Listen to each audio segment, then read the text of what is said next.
Olá, começa agora mais uma edição do Giro Nordeste. Estamos em Salvador, na TVE Bahia. Você também pode acompanhar o programa nas emissoras parceiras em todos os estados da região Nordeste, em 2 estados do Sudeste, no Espírito Santo pela TV Educativa e em São Paulo pela TVT. E claro, por nossas redes sociais, YouTube, Facebook e Twitter.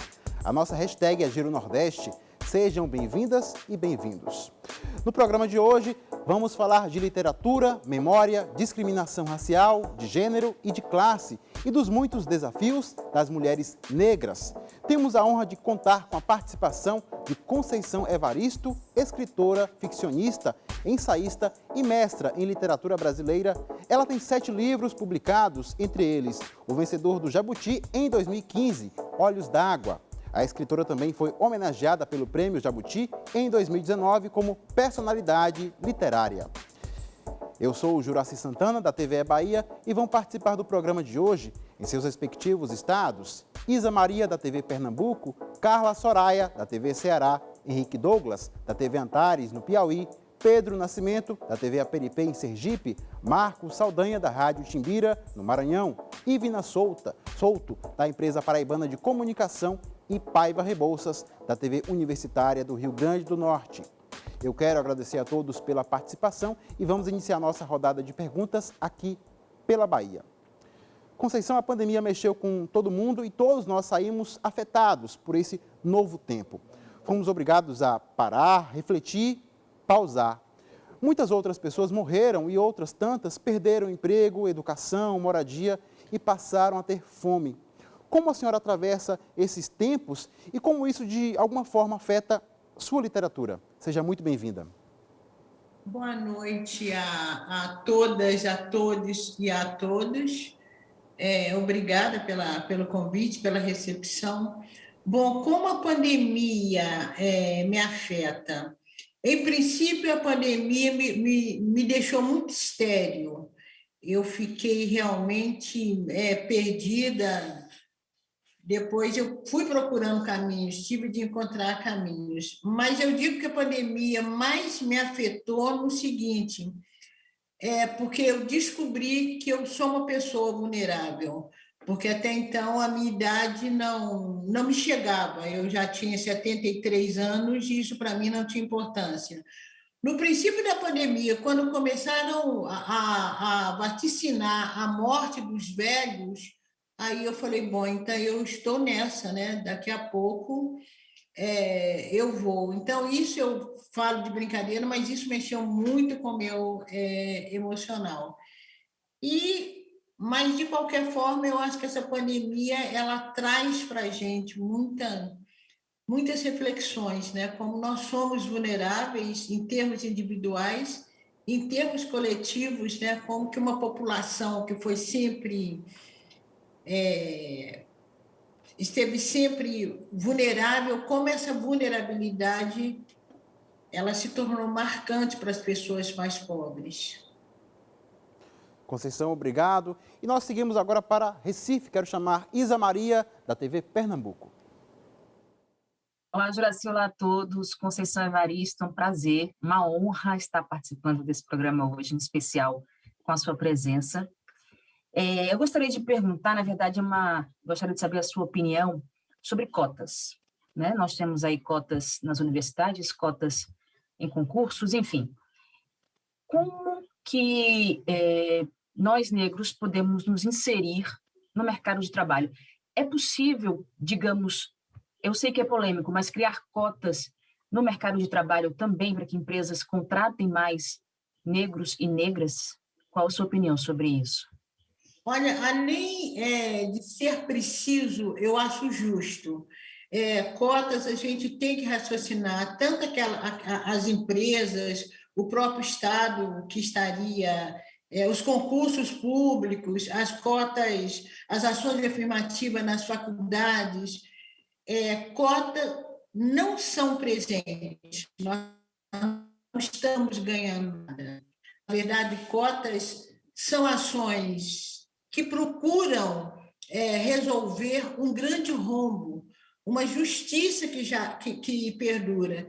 E cotas, a gente diz que são as ações afirmativas, elas ainda são paliativas, né? Então, eu acho que cada vez mais negros, indígenas, as cotas indígenas também, elas estão inscritas nisso, as cotas para as mulheres, a gente não pode encarar isso como presente, e as empresas e o Estado, quando oferece também, eles não podem achar que são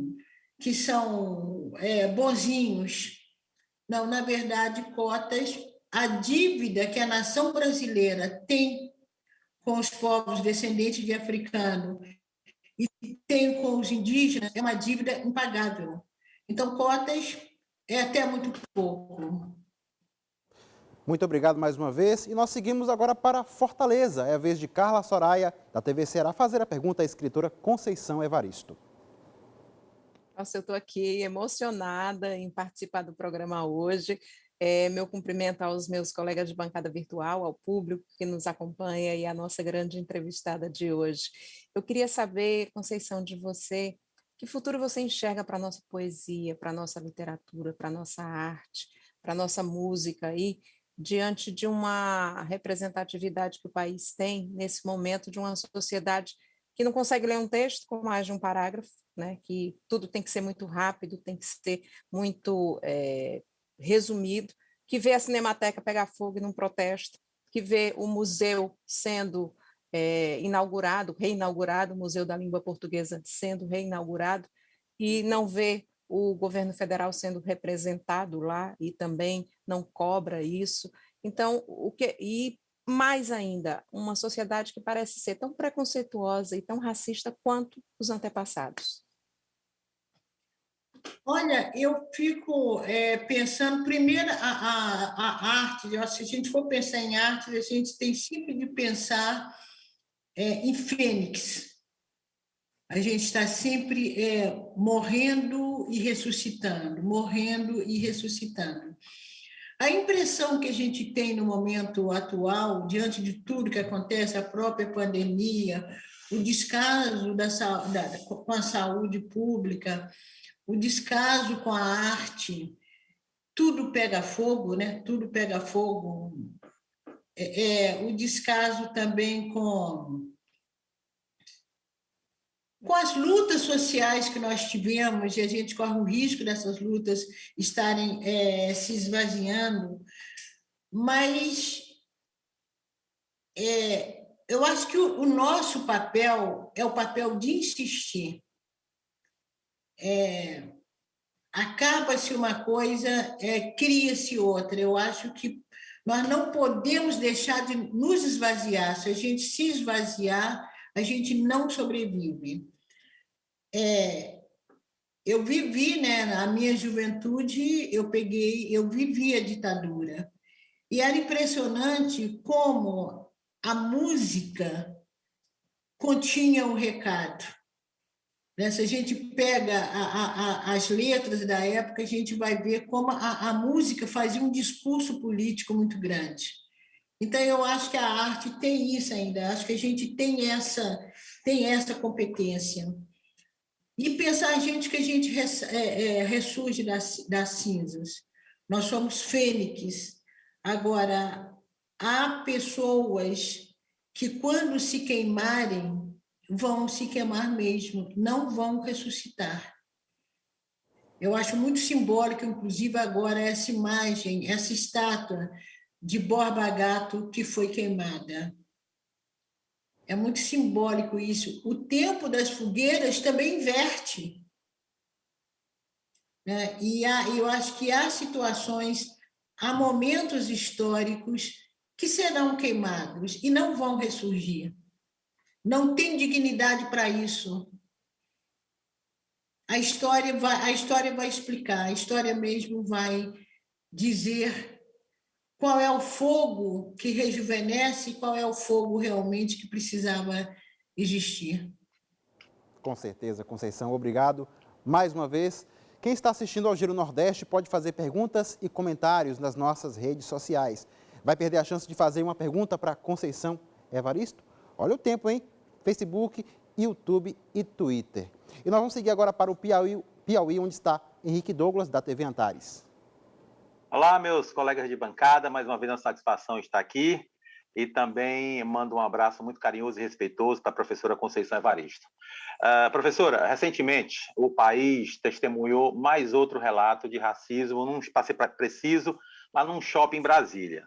Uma família estava filmando, só para relembrar os nossos espectadores, a família estava passando, filmando o pai, o homem negro mais velho, trabalhava na construção civil e estava brincando com alguém que estava trabalhando ao lado. E simplesmente as imagens são nítidas, né? Tudo isso é amparado pela imagem, e simplesmente uma senhora idosa xingou a família e maltratou verbalmente a família. Realmente são cenas que chocaram a todas as pessoas que têm mais sensibilidade e mais respeito pelo ser humano. E isso eu posso caracterizar como um ato do cotidiano. O ato foi praticado por uma idosa, eu friso isso, e eu quero saber da senhora em que camada da sociedade, jovens ou adultos, a senhora enxerga que o racismo tem sido mais evidenciado, tem sido mais demonstrado. Olha, eu tenho uma tendência muito grande a acreditar na juventude. Eu acho que tem uma nova geração, tanto uma geração de jovens brancos como uma geração de jovens negros. Eu acho que a própria criança, se a gente investir na educação, eu acredito na mudança de um quadro. Agora, eu vou dizer, eu não acredito em ninguém com mais de 30 anos, mas não vou ser mais radical assim, é só para relembrar a música, né? Eu não acredito em ninguém, então, com mais de 60 anos, eu não acredito mais, por exemplo, pessoas idosas como essa senhora, e que chegam a uma certa etapa da vida e não são capazes de se revisarem, né?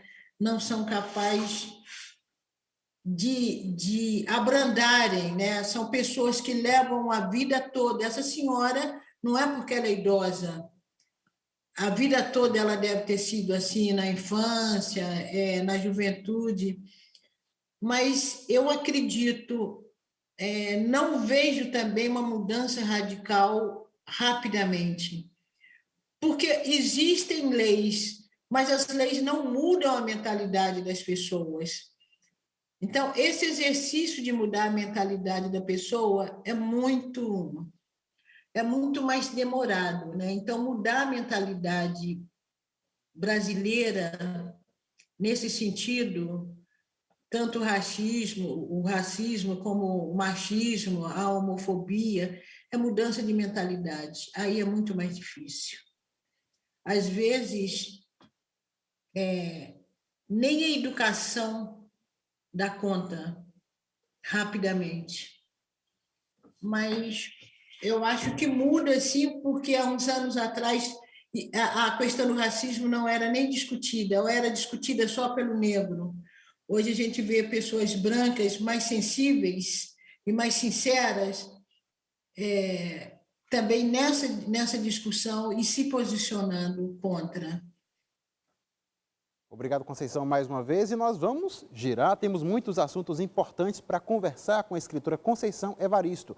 Quero chamar agora Pedro Nascimento, da TV Aperipê, que está em Aracaju, capital de Sergipe. Olá, Juraci, colegas de bancada e pessoal de casa que assiste a gente. É uma honra também participar da bancada de hoje do Giro Nordeste com Conceição Evaristo. Conceição, a senhora fez e ainda faz história na literatura desde 1990, aqui no Brasil e também fora dele. A senhora já publicou ao todo 7 obras e diversos textos, né, que falam sobre gênero, desigualdade social, racial, dentre outros temas. Uma das obras da senhora se chama Olhos d'Água, que recebeu até o Prêmio Jabuti na categoria Contos e Crônicas. A vida do escritor no Brasil não é fácil, principalmente para quem é independente. Eu queria saber da senhora, né, como mulher negra e professora, como tem sido essa vivência ao longo do tempo? Bom, até então, bom, para começar, a minha sobrevivência depende do meu salário de professora aposentada, de professora de primeira a quarta. Lógico que quando eu tenho obras que são vendidas nesse Programa Nacional de Educação, PNLB, então, aí a literatura me devolve financeiramente algum investimento, mas isso são acontecimentos pontuais. Então, viver de literatura não é possível ainda, não é possível ainda. Agora, a literatura, ela me permite, né? Por exemplo, a literatura me permite estar aqui com vocês. A literatura me levou fora do país. A literatura, ela me coloca em lugares que a minha história pessoal, se não fosse a literatura, não me permitiria. Então, quer dizer, essa vivência, ela me traz, ela me beneficia, assim, me beneficia como pessoa e me coloca num lugar de destaque que eu digo que não é um lugar meu. O fato de eu representar uma coletividade, o fato de uma pessoa ler Conceição Evaristo e pensar que tem outras escritoras negras, isso já é um ponto positivo, né? Isso já me alegra, porque eu tenho dito sempre, o interessante não é você ser o primeiro, né? Ou ser a primeira. O interessante é você abrir portas. Então, essa representação positiva que a literatura me dá, isso vale mais do que qualquer dinheiro, né? Eu acho que isso é o prêmio. Então, na verdade, não é só o prêmio Jabuti, são outros prêmios que eu venho recebendo nessa trajetória. Então, vale a pena, a literatura vale a pena. Para a minha vivência, vale muito. E vale a pena para a gente também, com certeza. Conceição, obrigado mais uma vez. A nossa hashtag para quem quiser fazer perguntas e comentários é Giro Nordeste. E nós vamos a São Luís, capital do Maranhão. É o momento da pergunta de Marcos Saldanha, da rádio Timbira. Olá, amigos dessa bancada arretada, um prazerzão estar de volta e já em grande estilo, com uma convidada excelente, né? Bom, a minha pergunta, professora Conceição, é a seguinte: a obra de Audre Lorde, Eu Sou Sua Irmã, ela relata uma passagem onde ela, negra, mulher, lésbica, foi dar uma palestra no encontro de escritoras na Austrália. E lá, para surpresa dela, não havia negras e nem aborígenes. Bom, dessa passagem eu queria que a senhora nos contasse um pouquinho qual a sua experiência com esses públicos diversos pelo Brasil e também pelo mundo. Já lhe aconteceu coisas assim parecidas? Isso já mudou? Quer dizer, não acontece mais? Você já tem um público mais diverso? Eu queria que a senhora falasse um pouquinho sobre isso. Olha, já me aconteceu, sim, mas eu diria que também esse efeito de chegar num público e não ver nenhuma pessoa negra, mas também um dos momentos que para mim foi muito emocionante, quando eu estava numa cidade na França, e eu fui para uma palestra, para um encontro, em que eles tinham lido Becos da Memória, que está traduzido para francês, e eles fizeram uma peça, o público fez uma peça, o público leitor, era numa biblioteca, fez uma leitura de Becos da Memória. Foi muito interessante, porque ali eu via pessoas que nunca tinham passado por essa experiência, franceses, alguns também imigrantes, mas que não tinham passado por essas experiências e se encantavam com Becos da Memória. Mas já cheguei também em outras situações, em Paris mesmo, que eu olhava o público e, de repente, eu pensei, o que eu estou fazendo aqui? Será que eles vão ter a percepção, o que significa essa história? isso também já aconteceu. Mas o que tem acontecido comigo, e eu falo que aí, eu falo isso sem modéstia, porque muitas vezes quando a gente fala de literatura, que a literatura é universal, então eu digo, então a gente está produzindo uma literatura universal, porque é uma literatura que cativa, que seduz, que convoca homens, mulheres, negros, brancos, crianças, brasileiros, estrangeiros. Então, lidar também com essa diversidade e com essa falta de chão, às vezes, também é interessante. Obrigado mais uma vez. E temos mais perguntas para a escritora Conceição Evaristo. Vamos girar. Agora é o momento de seguir para João Pessoa, onde está Ivna Souto, da empresa paraibana de comunicação. Ivna, inclusive, faz sua estreia aqui no Giro Nordeste. Seja muito bem-vinda. Obrigada, Juraci. É muito bom estrear em grande estilo, participando da entrevista com Conceição Evaristo, saudar os colegas de bancada. A minha pergunta é também voltada a esse momento de pandemia, Conceição, em que mulheres negras vêm sofrendo bastante na violência doméstica. E eu estou pontuando as mulheres negras porque a vulnerabilidade social das mulheres negras é maior que das mulheres brancas. A violência doméstica vem sendo apontada em várias pesquisas. E eu queria uma consideração sua sobre isso. Pois é, Ivna, é muito triste pensar sobre isso, né? E pensar que as mulheres negras elas estão mais vulneráveis, né? Em todas situações as mulheres negras estão mais vulneráveis. E eu fico pensando muito nessa violência doméstica, e nessa violência exercida pelo próprio homem negro em cima das mulheres negras. E talvez os homens negros vivam uma grande ilusão. Luísa Bailes dizia isso. O único momento que o homem negro se equipara ao homem branco é na hora dele exercer o machismo, porque fora disso, o homem negro na sociedade brasileira ele não está no patamar do homem branco. Vide o que acontece com a juventude negra. Então, nesse momento em que o homem negro exerce essa violência contra as mulheres, ele não está percebendo que ele está perdendo aliadas, porque ele é um sujeito vulnerável na sociedade brasileira. Quando você fala de representatividade em vários setores, você vê uma representatividade do homem branco.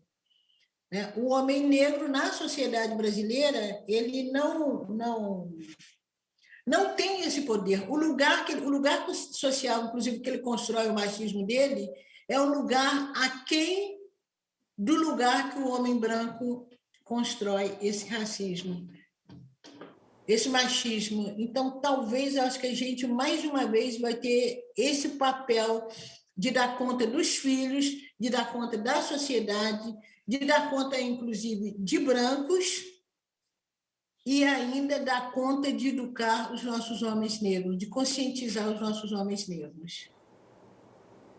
Obrigado, Conceição, mais uma vez. E nós vamos agora a Natal para a participação de Paiva Rebouças, da TV Universitária do Rio Grande do Norte. Olá, Juraci, colegas de bancada, satisfação muito grande estar aqui novamente. E com uma convidada tão importante, é uma honra, Conceição, falar com você. Quero aproveitar para trazer aqui o seu livro de poemas, Poemas da Recordação e Outros Movimentos, que é maravilhoso, e trazer dois trechinhos de um poema muito bom que chama Vozes Mulheres. Numa parte você diz o seguinte: a voz da minha avó ecoou obediência aos brancos donos de tudo. Lá na frente você vai dizer: na voz da minha filha se fará ouvir a ressonância, o eco da vida liberdade. Com tudo isso que a gente está vivendo, está atravessando, Conceição, às vezes parece até que a gente está regredindo assim, até de forma peremptória, né? Então, eu gostaria de saber, considerando a sua experiência, você que é fruto do Brasil profundo, né? O que você nos diz sobre os dias atuais? Quer dizer, você acredita que a humanidade está caminhando para frente? Olha, eu preciso de acreditar. Eu acho que eu preciso de acreditar. A gente precisa ter essa esperança no ser humano. Vou fazer 75 anos, quando eu olho até chegar aqui, eu não posso deixar de acreditar, porque se eu deixar de acreditar, eu deixo de viver. Mas eu também não tenho a ilusão que, saindo dessa pandemia, o mundo vai virar um Éden. Não vai. Não vai. As pessoas que têm boa vontade hoje são as pessoas que terão boa vontade amanhã.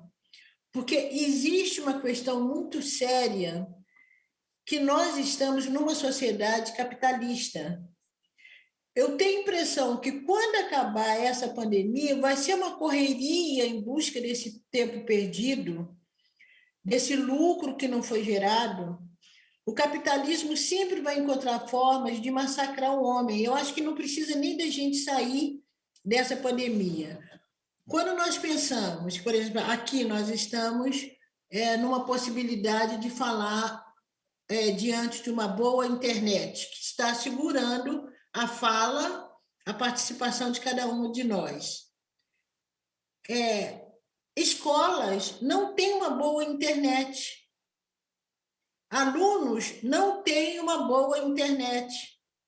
Então, eu acho que essa desigualdade social, ela vai perdurar. Após a pandemia, ela vai perdurar e talvez aprofunde mais ainda, porque não há interesse. Eu acho que, para o capitalismo se afirmar, ele precisa de cada vez mais formas de afundar, de marcar essas diferenças, infelizmente. Mas nem por isso eu acho que a gente tem que desanimar. Eu acho que a gente tem que saber o que nos compete fazer e fazer. Obrigado mais uma vez, professora Conceição. Esta entrevista está sendo exibida por televisões e rádios públicas. E vamos a mais uma pergunta daqui da Bahia para a escritora Conceição Evaristo. Liberdade e autonomia são conquistas difíceis e árduas numa sociedade ainda muito machista e racista. De que forma o mercado editorial e a crítica literária no Brasil tratam a autoria negra? E há algum apoio à literatura negra? Bom, de que modo que trata? Primeiro, a crítica, os grandes críticos literários, que graças a Deus que hoje também já não tem tantos, eles não têm muito trabalho de ler essa autoria negra. Muitos deles, antes de ler, já desclassifica, como também desclassifica a autoria de mulheres, como também desclassifica a autoria gay, né, que vai trazer uma ficção homoafetiva. Em relação à autoria negra, eu diria o que os autores negros, autoras e autoras e autores negros estão conseguindo é muito mais fruto do trabalho. Eu tenho dito muito, o primeiro lugar meu de recepção foi o movimento negro brasileiro. Se eu chego a um jabuti, se os meus livros vão ser publicados fora, se vão para vestibular, foi um trabalho de base. Começou dentro do movimento social negro, levando para a sala de aula, professores e professoras levavam para a sala de aula, levavam para a academia, faziam seus projetos de pesquisa com esses textos. Então, foi difundindo esse trabalho. E hoje nós já temos, né, grandes editoras que estão... amanhã mesmo a gente tem o lançamento de Casa de Alvenaria de Carolina Maria de Jesus, né? Mas é muito esforço, muita luta mesmo, muito lugares nós aparecemos por imposição nossa. E aí a gente, alguém que me falhou o nome agora, ele diz: as portas não são abertas, nós não temos convite, nós arrombamos, nós forçamos as portas. E eu acho que isso vai criando também esse espaço de representatividade na literatura brasileira como um todo. Obrigado mais uma vez, professora Conceição. E vamos girar, nós temos muitos assuntos ainda importantes para conversar aqui. Quero chamar novamente Isa Maria, da TV Pernambuco. Professora, eu volto ao assunto racismo no Brasil. Eu vou restringir ao país, né, ao nosso país, que ele, na minha opinião, eu acho que de muita gente, ele se tornou mais escancarado, não sei. Talvez os celulares com câmeras tenham ajudado a isso. Mas, na sua opinião, o racista, ele está mais destemido, né? Ele perdeu a vergonha de expor seu racismo, ou a rede social, o lugar de fala, o que mudou, na sua opinião? O racismo, ele realmente aumentou, os racistas, eles estão destemidos, como eu disse, ou não? Ou diminuiu? Ou o que acontece hoje com o nosso país? Eu acho que diminuir não diminuiu. Eu acho que as pessoas hoje elas estão mais afoitas, né? Elas são mais corajosas para dizer, até porque elas têm exemplos, né? Há uma permissividade para que muitas coisas serem ditas. E a rede social, ela tem essa vantagem mesmo, né? Tanto da própria rede ser um espaço para as pessoas colocarem o seu racismo, como seu espaço também de denúncia para esse racismo. E há anos atrás eu dizia, e repito hoje, o brasileiro, negro ou branco, que falar que não tem racismo no Brasil, ou ele é um sujeito muito alienado, ou ele é uma pessoa muito cínica para dizer que não tem racismo no Brasil. Então, eu acho que hoje a situação está mais exposta. Acho que hoje a gente não está conseguindo muito varrer a poeira para debaixo do tapete. Acho que o racismo sempre existiu, só que hoje há uma permissividade para dizer que talvez, como há também mais permissividade para as pessoas que sofrem essas ações denunciarem também. Obrigado mais uma vez, Conceição. Quem está assistindo ao Giro Nordeste pode fazer comentários nas nossas redes sociais, YouTube, Facebook e Twitter. E vamos falar mais uma vez com Carla Soraya, da TV Ceará. Meu Deus, é tanta coisa que a gente quer perguntar para a Conceição que fica difícil até selecionar. Mas, Conceição, essa semana mesmo a gente teve um caso de um secretário de saúde que teve que ser... Não, está baixo. Não está conseguindo me ouvir? Está conseguindo me ouvir agora? Agora sim. Pronto. Essa semana nós tivemos o caso de um secretário de saúde que pediu exoneração por conta de ter xingado uma pessoa, uma mulher negra, trabalhadora aí na Bahia, com palavras assim muito duras, né? Uma mulher que estava trabalhando, que teve que fechar o seu negócio por conta do mau tempo. Agora, dia 7 de agosto, a gente vai ter os 15 anos da Lei Maria da Penha, que a gente também percebe que as mulheres negras são sempre mais vítimas da violência. Eu queria saber de você, Conceição Evaristo, que tipo de avaliação você faz da Lei Maria da Penha na proteção dessas mulheres negras, né? Que a gente sabe que são as maiores vítimas, mas que a lei ainda não consegue alcançá-las e protegê-las. Olha, a Lei Maria da Penha, quer dizer, na verdade, eu acho que a Lei Maria da Penha ela é aplicada, mas há uma certa frouxidão da parte das sanções, né? Eu acho que... E também o que acontece? Eu acho que há um certo corporativismo entre os homens. Então, muitas vezes, quando a mulher ela não vai a uma delegacia especializada, e aí muito no caso também das mulheres negras, chega-se na delegacia, dá uma queixa, essa queixa não é levada em consideração.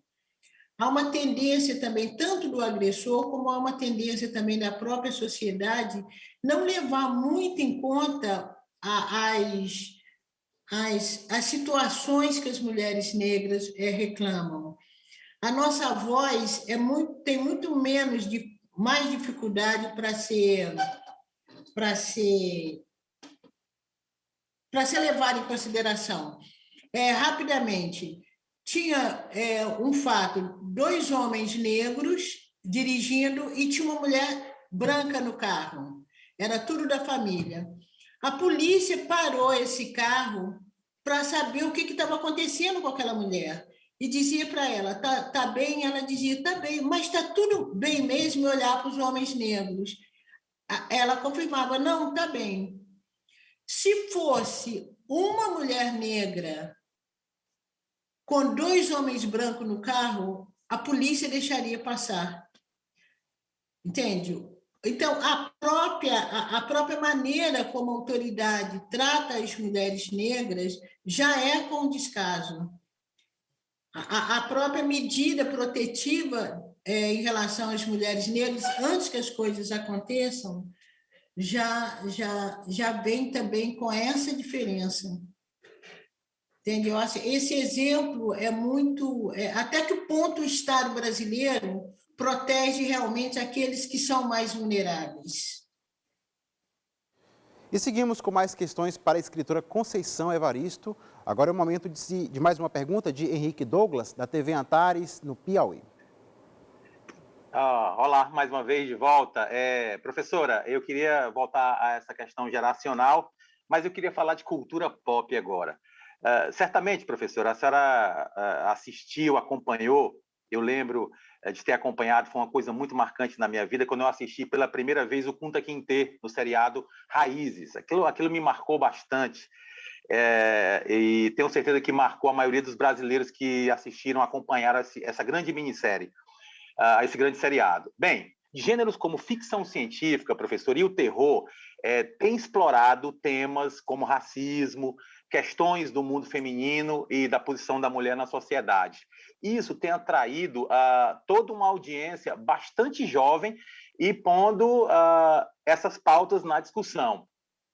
Ainda que podemos levar em consideração movimentos estilísticos, que é o seu caso, que caracterizam cada autor, como explorar temas importantes com esse apelo da cultura pop. Eu tenho só 2 obras para apresentar, uma brasileira e uma estrangeira.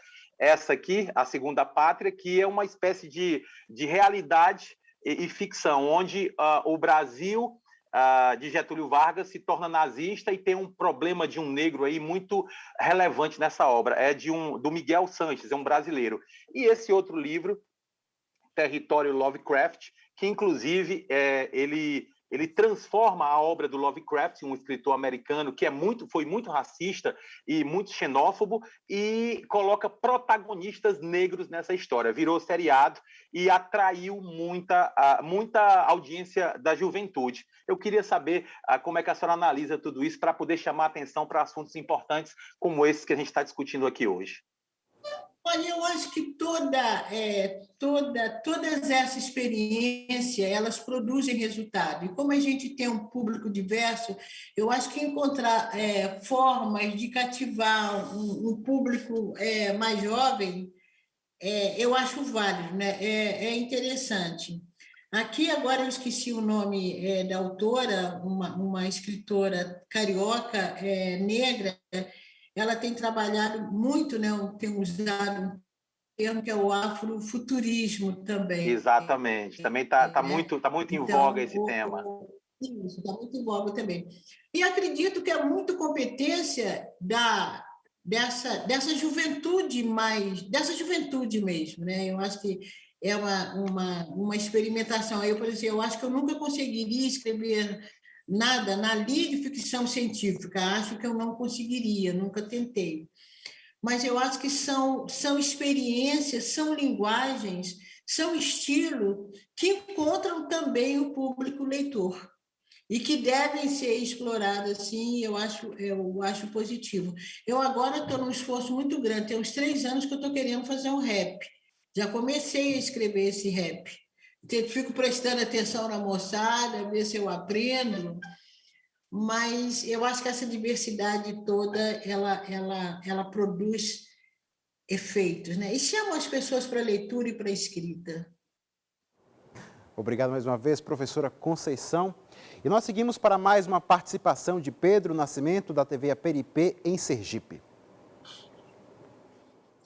Conceição, ao longo da entrevista a gente já disse, né, que a senhora já publicou 7 obras, textos, contos, tudo mais. Dessas produções, qual livro ou texto a senhora teve assim mais dificuldade ou ainda tem dificuldade de lidar por ter marcado de alguma forma a vida da senhora? Eu imagino que todas as experiências que a senhora retratou marcaram de alguma forma. Mas tem algum que toca de verdade assim, para valer e a senhora não consegue lidar ainda hoje com esse texto, com essa experiência que a senhora relatou, e por quê? Olha, na verdade, as experiências que poderiam ou que me tocariam mais de perto, eu acho que eu não tenho nada que eu escrevi que eu não tenha conseguido lidar. Eu consigo lidar com o que eu escrevi. Não tenho nem, por exemplo, nenhum arrependimento de ter escrito. Pelo contrário, às vezes eu só acho que eu poderia ter escrito melhor, né? Às vezes eu leio alguma coisa, gente, eu poderia ter feito dessa outra forma. Mas o livro que está mais próximo da minha experiência pessoal, mas eu digo que nada que está naquele livro é verdade, e nada que está ali é mentira, são ficções da memória, são Becos da Memória. Becos da Memória realmente é aquela menina, né, a Maria Nova, ela tem muito da minha juventude, ela tem muito da minha infância, ela tem muito do meu desejo. Maria Nova era uma menina que tinha, o desejo dela era ser escritora, porque ela queria escrever a história do seu povo. Então, não dá muito de pensar que Maria Nova está distante de muitos desejos meus, mas não tem nada que me cause essa dificuldade, entende? Como eu falei, eu não tenho nada que seja uma biografia, eu nunca escrevi uma biografia, e fico pensando, um dia, quando eu ficar bem velhinha, aí eu vou escrever minha biografia, porque eu já estou bem velhinha mesmo, todo mundo vai dizer, nossa, ninguém vai me julgar, né? Mas que bonitinho, escreveu a biografia. Aí talvez, se um dia eu escrever essa biografia, pode ser que eu tenha dificuldade de lidar com a minha própria biografia, pode ser. Pois bem, vamos girar. Quero chamar novamente Marcos Saldanha, da Rádio Timbira, no Maranhão. Muito bem, prazer voltar de novo para perguntar exatamente sobre um projeto de educação que aconteceu aqui no Maranhão, São Luís, Açailândia, algumas cidades, e os professores coordenadores do projeto, eles escolheram autores africanos, né? E também escolheram textos da senhora, professora Conceição Evaristo.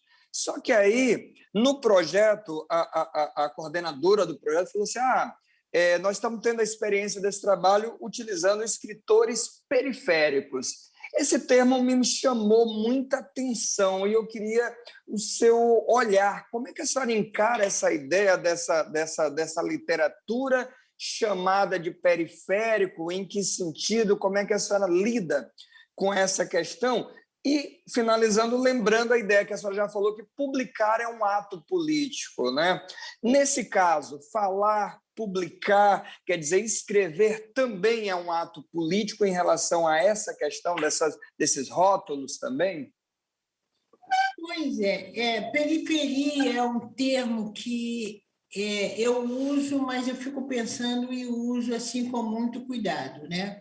Tá. E eu fico pensando, hoje em dia, em que as ditas periferias, por exemplo, eu vou ficar muito no Rio de Janeiro, que é o que eu conheço mais, mas as ditas periferias são justamente os locais que, por incrível que pareça, que estão produzindo mais cultura. Você vem aqui no Rio de Janeiro, você procura o que os jovens da Zona Sul estão produzindo e você procura o que os jovens das ditas periferias estão produzindo. Há uma efervescência, apesar de não ter dinheiro, mas há uma efervescência nesses lugares longe do centro, né? E centro aí a gente poderia pensar um centro talvez de potência econômica, sim, né? A periferia, então, ela não é um centro de potência econômica, mas são espaços que, querendo ou não, o centro é contaminado pela periferia. Eu acho que hoje, aí eu vou voltar hoje, quando grandes editoras buscam autores negros, buscam autores indígenas, alguma coisa provoca esse movimento. A necessidade disso. E não, eu acho que a história da cultura brasileira, o tempo todo, ela é assim. O samba era algo que você poderia pensar que era algo da periferia. Qual é o símbolo nacional? Quando você sai e fala que você é brasileiro, primeira coisa, você pode ser branco, pobre, rico. Primeira coisa que eles vão te perguntar é se você sabe sambar. Primeira coisa, o brasileiro né? O brasileiro é identificado. A Bahia mesmo, né? A população negra, o que a Bahia representa na nacionalidade brasileira? Né? Você fala que você é baiano, se liga logo à cultura negra. Você pode ser branco, você pode ser de família, sei lá, dos fazendeiros de cacau, mas vão te ligar logo à cultura negra. Então, até que ponto essa periferia é periferia mesmo? Né? E até que ponto esse centro, inclusive, precisa dessa periferia, né? Será que a dinâmica cultural ela não é muito mais uma dinâmica que nasce fora desses espaços considerados como centro? Obrigado mais uma vez. E nós seguimos com mais questões para a escritora Conceição Evaristo e nós vamos falar novamente com Ivina Souto, da empresa paraibana de comunicação. A minha pergunta volta a ser sobre a questão socioeconômica, professora Conceição, porque no último dia 30 de julho foi o Dia Mundial e Nacional de Enfrentamento ao Tráfico de Pessoas, que infelizmente ainda, enfim, afeta e vitimiza muitas pessoas, principalmente negras, aqui no Brasil.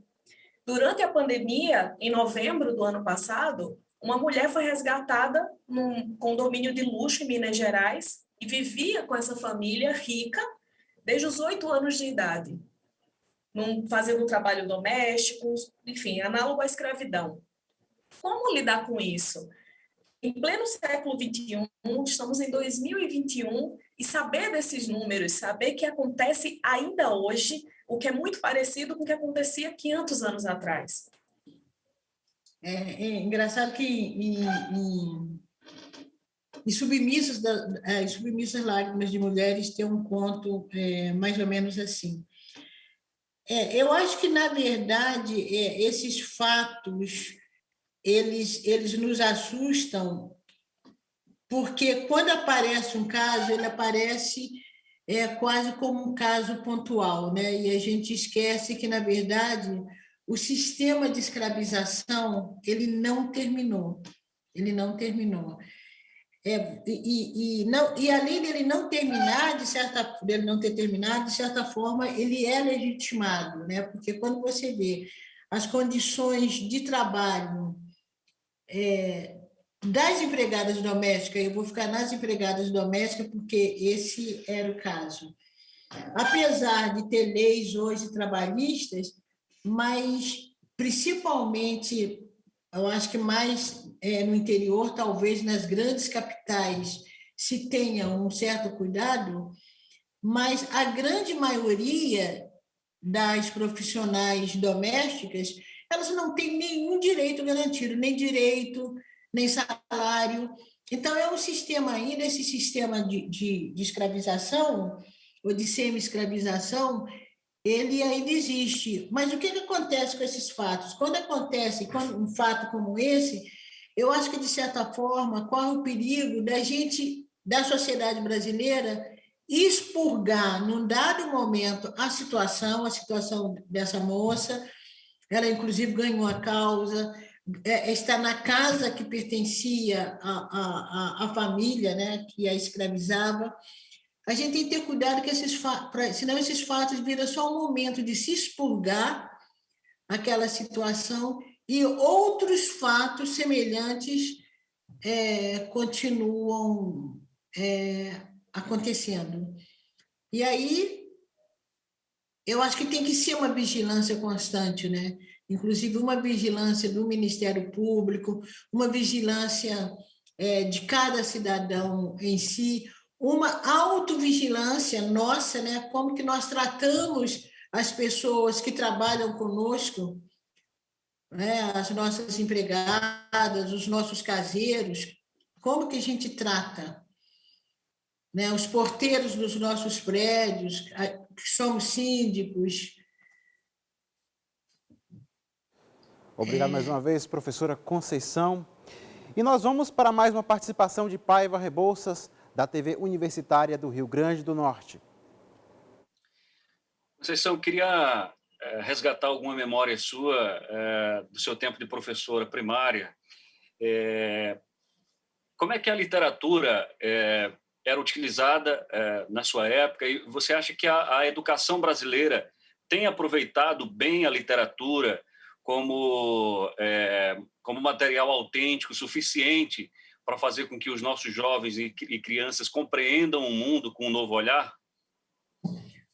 Olha, as professoras que eu tenho contato, eu trabalhei, tem muito tempo que eu estou aposentada, mas eu trabalhei muito tempo depois de aposentada também, com formação de professores. Volta e meia eu ainda saio para trabalhar com professores.